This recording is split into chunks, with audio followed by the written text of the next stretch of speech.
Bonjour tout le monde, alors aujourd'hui j'avais envie de partager le coup de cœur que j'ai eu pour le dernier roman de Thomas Negaroff qui est paru aux éditions Albin Michel pour la rentrée littéraire d'hiver 2024. Il s'agit du roman Les vies rêvées de la baronne d'Ottingen. Voilà, je vous montre la couverture. C'est un roman que j'ai beaucoup aimé parce qu'en fait il nous dévoile l'histoire d'une femme incroyable, qui a eu une vie incroyable et qui nous permet de redécouvrir la culture, oui, tout l'univers culturel français du début du XXe siècle. C'est vraiment un plaisir de se balader dans ce roman. Alors l'histoire, cette baronne, en fait, elle est née en Ukraine. Euh, un peu seule, un peu enfermée, un peu isolée. Elle s'échappe grâce au livre qu'elle découvre grâce à son oncle.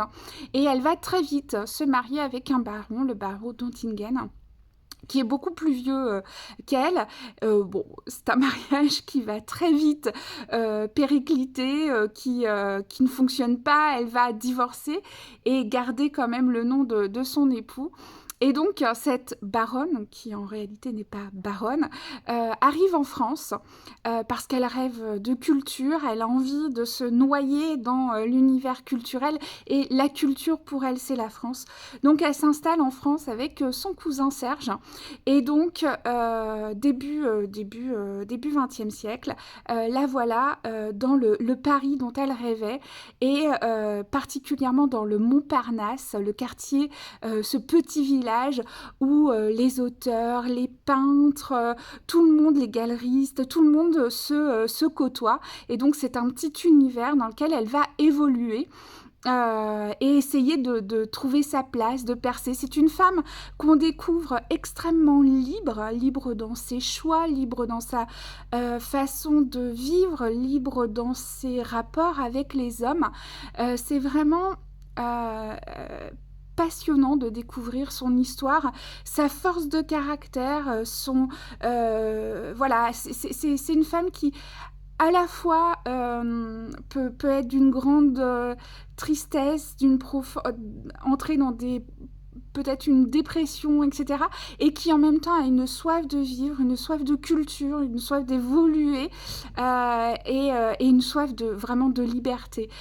Donc c'est vraiment une femme qui est attachante autant qu'elle peut être étonnante dans ses choix, dans son mode de vie.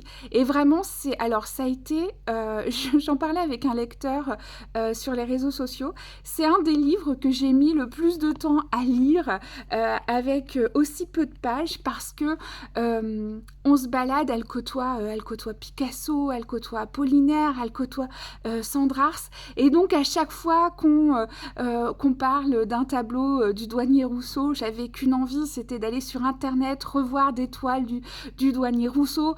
Quand elle nous parlait d'Apollinaire, je relisais des textes d'Apollinaire, et donc voilà, cette lecture était entrecoupée comme ça pour me replonger encore plus dans l'époque dans laquelle elle vivait. Et du coup, c'était vraiment passionnant, extrêmement riche de me rebalader dans cette époque, effectivement, très intéressante culturellement, et de redécouvrir ces auteurs, ces peintres. Vraiment, c'est un roman qui à la fois vous plonge dans la culture, vous donne envie de redécouvrir certains acteurs culturels, voilà, de renom, et en même temps qui vous touche par voilà, cette vie, cette femme, sa vie qui est complètement romanesque,